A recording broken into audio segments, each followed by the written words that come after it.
Bonjour, alors une vidéo pourquoi l'approche symbolique et tribale en éducation à l'environnement ou à la nature. On pose souvent la question. On me demande qu'est-ce que je fais concrètement sur le terrain avec des groupes, que ce soit des enfants, que ce soit des adultes. Donc comment ça se passe? Déjà je vais repérer le lieu. Le lieu est important. Je vais aller sur un site et puis je vais observer ce qui s'y passe, ce que nous dit la nature, quel message je peux faire passer. Donc j'observe, je contemple, je m'assieds un moment et je regarde un petit peu tous les signes pour sentir un petit peu qu'est-ce qu'on peut faire avec le groupe. Donc là il y a vraiment une connexion au lieu. Et puis après on part, donc je vais souvent raconter une histoire, un conte, mais dans une ambiance, me relier à une culture ancestrale ou un peuple racine, dont je m'inspire beaucoup. Et puis on va partir petit à petit dans une ambiance plutôt animiste, où on va se connecter à cette nature, ça va être de la relation. C'est pas naturaliste au sens où on va apprendre le nom des plantes, le nom des oiseaux. On va observer, on va pister, mais pour se mettre en reliance avec le vivant. Donc on regarde qui est présent dans la forêt, cohabiter avec ces habitants-là. Ça va être un des principes aussi. Donc en fait il y a trois principes.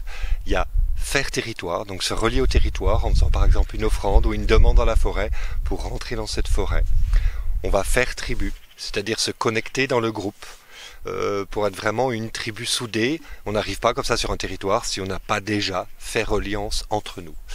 Et puis c'est faire identité. Identité, c'est dire, se poser la question qui on est dans cette relation à la nature. Identifier ses dons, ses pouvoirs, comme identifier ses peurs et ses fragilités.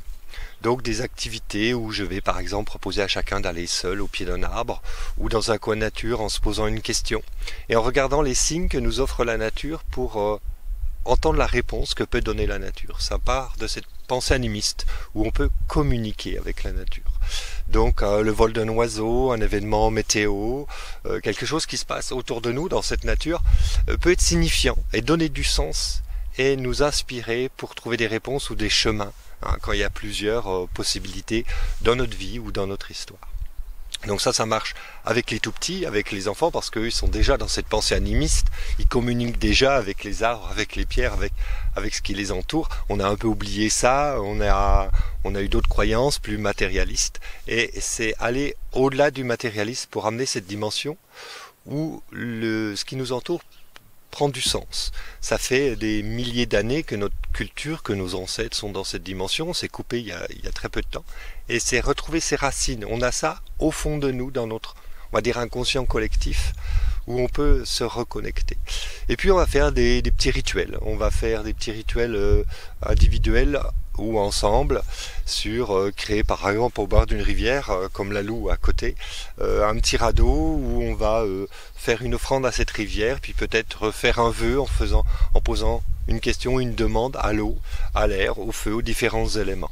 Donc il y a toutes ces choses de possibles, se recouvrir aussi de feuilles, allonger sur le sol, rentrer dans une grotte et faire des chants ou de la musique pour vraiment que ça nous connecte dans notre intériorité, notre profondeur. Donc la nature devient signifiante, on communique avec elle, si elle est sujet, elle devient sujet plutôt qu'objet, on peut parler avec elle. Et puis avoir des retours de ces signes.